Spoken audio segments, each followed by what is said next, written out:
I'm Phoebe, and in this video I'm going to show you how I upcycled this chest of drawers that I got from Facebook Marketplace.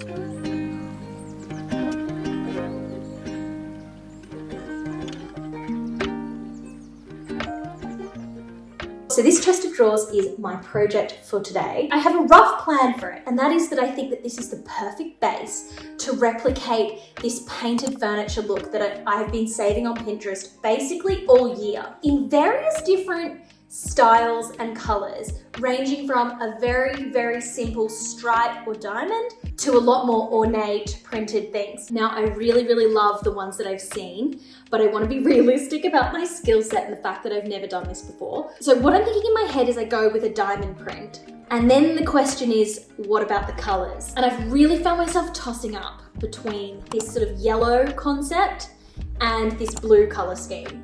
And while I feel really drawn to the yellow one, I just feel like yellow is a risky color, that you could get a yellow and then you paint it and it doesn't look quite the same, and that'll just be really frustrating. Also, I'm pregnant, and last time I was pregnant, I painted a piece of wood furniture yellow. I'm like, I can't do that twice, what's going on? So I've decided with blue. Now, I've got this little tester. It's a Farrow and Ball color called Stiff Key Blue, number 281. I think this is the right shade of like almost like a denim sort of color, hopefully. For the color of the diamond shape, I think it's really important to not do like a stark white. I think I need to get a white base and mix in a little bit of this blue so that it's actually like a very, very, very pale blue. I think that's what's going on in this inspiration image. And I think it just sort of softens it a little bit to have like two shades of sort of the same color rather than stark blue and stark white. So that's my plan. So I've got 2 sample pots and I'm hoping that that will be enough. I can always go and buy more if I need, but I think that this might be enough just to cover it. So I'm going to cover the whole thing in the blue, then we can go in with the white and add the diamonds. So that's my plan with the colors. So this is a solid wood piece of furniture. And underneath, you can see some of the paint is chipping off and you can see other colors coming through. So it's probably had a few lives in different color formats. I can see some pink and I can also see some like a charcoal gray color. I'm actually going to do something a little bit unconventional, and that is I'm not going to remove this paint. I wouldn't have thought to have done this if I hadn't have got this chest of drawers. But actually, over time, as it gets worn and maybe bits of paint chip off, there's actually going to be a variation. There'll be some bits that peek through that are this green color, which I don't think is a jarring color. Like it, you know, they kind of could be friends with each other. It's not like it's, you know, neon pink or something. Like it sort of could look like just an interesting inconsistency in it. And same with this cream color. They're not aggressive colors, and I don't think it will be too jarring. I think it might actually add some interest to it. So I'm embracing all the imperfections, even the chipped off bits of paint. Like that's what I like about this, and I think that's what's going to make it interesting. It's going to be my bedside table, so I will be using it literally every day. So eventually, over time, I want it to just wear away in that nice sort of way and see a little bit of the wood peeking through. I just said to myself, like, if it doesn't look good, it's just paint. It's not a big deal. So just like pull the trigger and let's go for it, you know?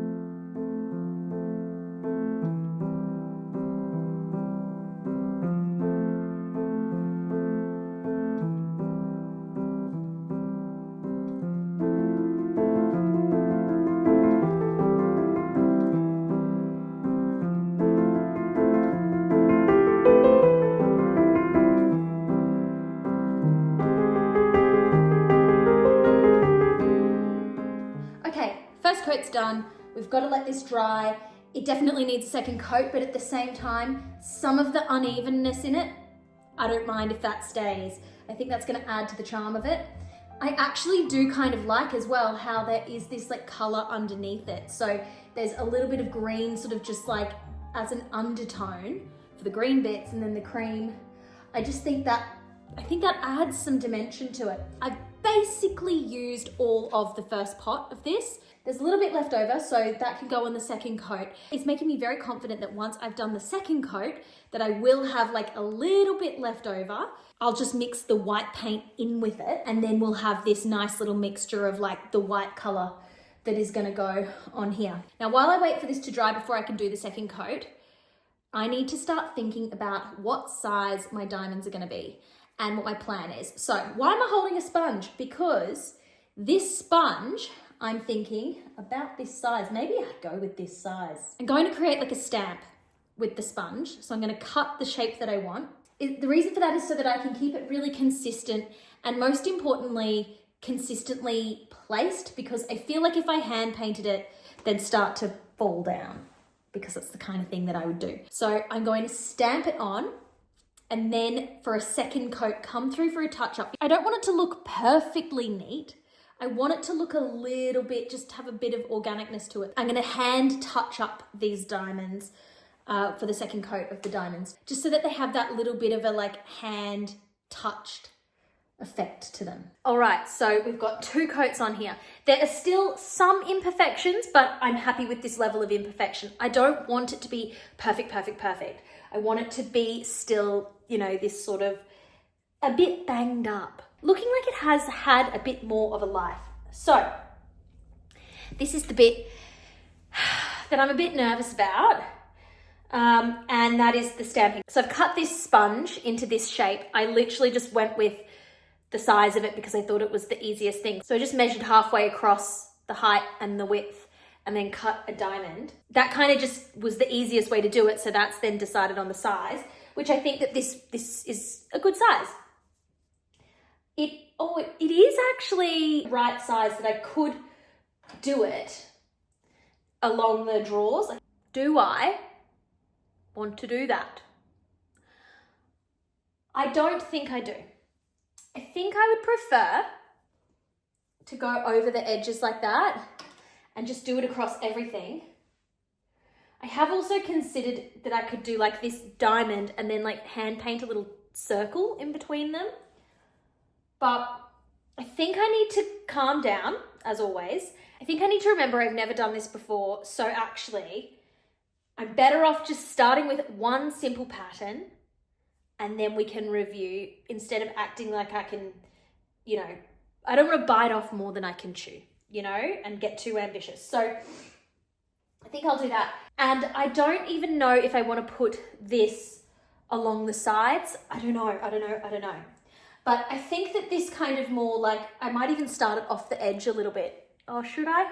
I was considering measuring it all out and everything, but I don't think it matters that much. So maybe I will just start with it like on the edge here and then it'll be what it will be. So I need to mix the paint. I got this like when I needed just a white color one day and it was on sale. I hope I don't regret choosing this because it says chalky emulsion. I also have my favorite white color from Lick. It's the color that I did my fireplace and my stools.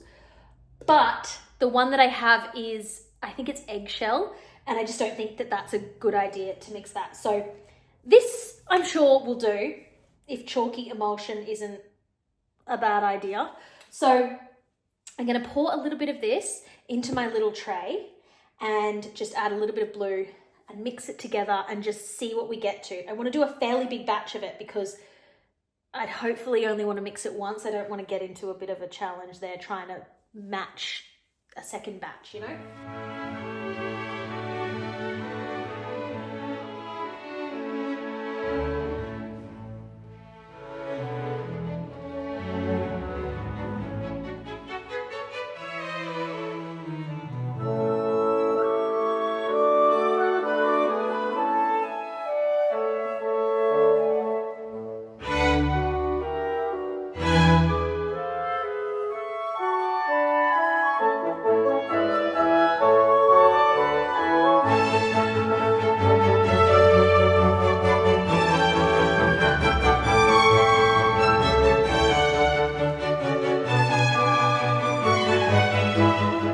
So the first line is done, and do you know what? I kind of like this stamped look. At first I was like, oh, this isn't, you know, as solid color as I wanted, but the more I look at it, the more I'm like, this actually is kind of the look that I want. Like, I think I need to touch up a bit on this first one that I didn't press enough, but actually, do I just keep it like this? I also do really like that I've chosen to let it go over the top of the drawers. I just think that that's going to add more interest to it. Like if I was a bit more confident, I could have done like a decorative border, and I still am thinking about maybe doing like a stripe across the top here. And then I don't know what on the top. I have thought about just doing like the same thing that was on the top before, like that inset sort of border. I liked that. I could do a squiggle or something, I don't know. But yeah, I'm actually kind of liking this as it is with this sponge effect. I think I would feel braver now to do a more ornate design. So who knows, maybe there's going to be a part 2 of this project at a later date. I also am happy with how I'm dealing with the handles. Considering I can't take them off, I think that just stamping over them and then, you know, filling in. And I might come back with a paintbrush just to touch up a few little bits, just to straighten up a few little bits that have too big of a gap, such as here. And then also just near here, I think I'd like to just add a little bit in there and then a little bit in there. Stamping over the handle and just wiping it off immediately is good enough. I think this is all coming together and looking cool and unique and a bit fun, you know? So yeah, let's keep going.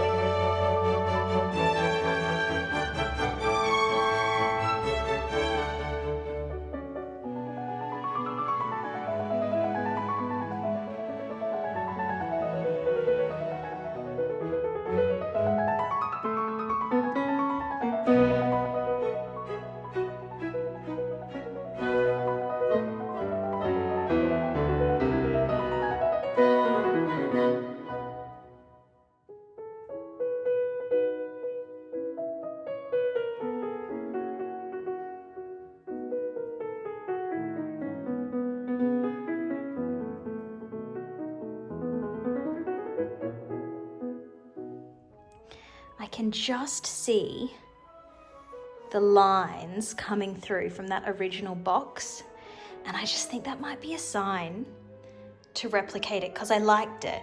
And I figure if I change my mind and I decide I don't like it or whatever, I could always end up doing like a checkerboard or something, stripes. I don't know, but I could just freehand just along this area just for something. I think it's what I want to do.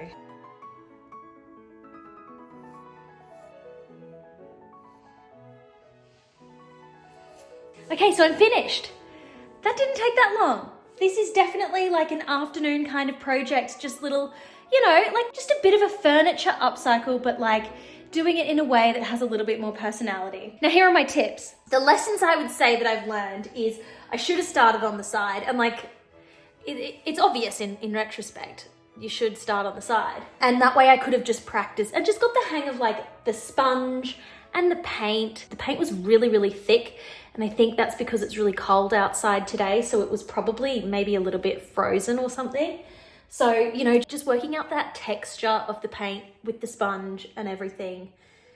I should have done that on the sides where it's a bit more forgiving, but still, I'm happy with it. I'm also happy with my choice to just paint that top bit. If I start feeling a little bit more creative, there's 2 more things that I'd like to do with it. One is I just have this idea to do almost like a bit of a checkerboard across that little bit there, or dots. Maybe I should do dots.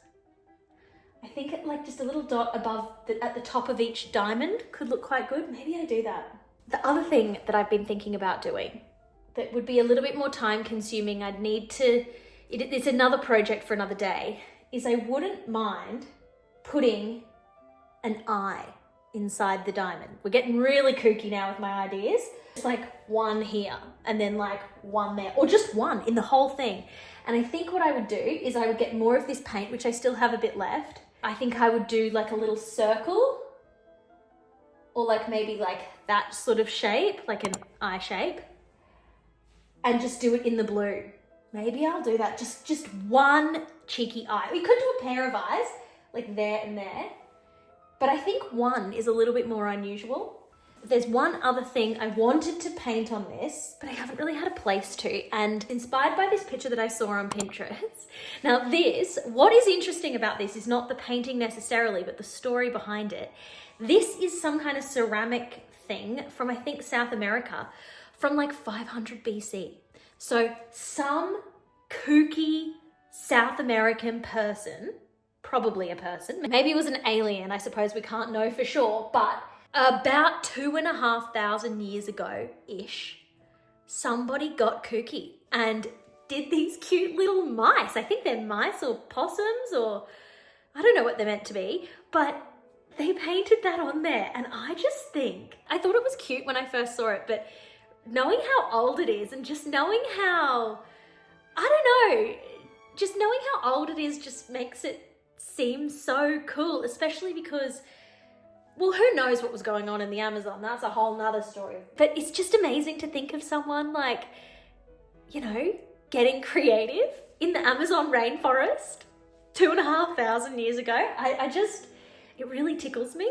So I just thought, oh, I would love to have, like here I think is a bit too small, but I would have loved to have had just a little row of little mice like that, just crawling along the bottom or something. But it hasn't worked out in the design of this, because I was thinking if I had like a bit of a border section or something, but it's not quite right. I suppose I could just do like one little mouse like on the side or something. I like the idea of having like little secret surprises in something like this, because it's just all personality, you know? And you look at that thing and you think, there's some personality. Like that person had some personality and they had some kooky ideas, and you just feel connected to it just because of the quirkiness, you know?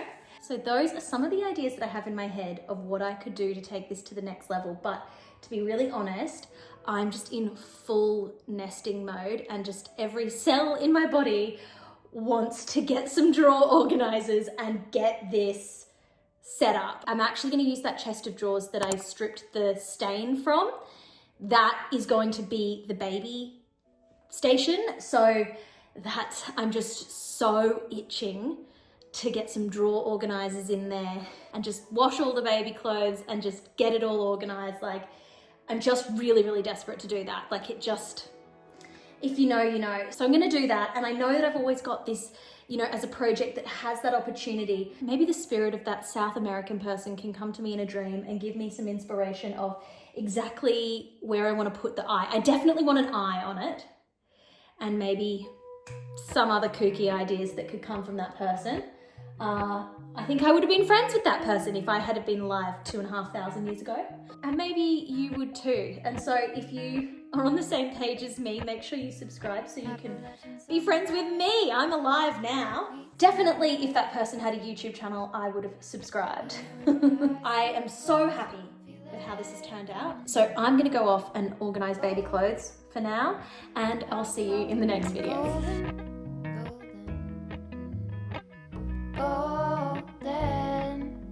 Golden things.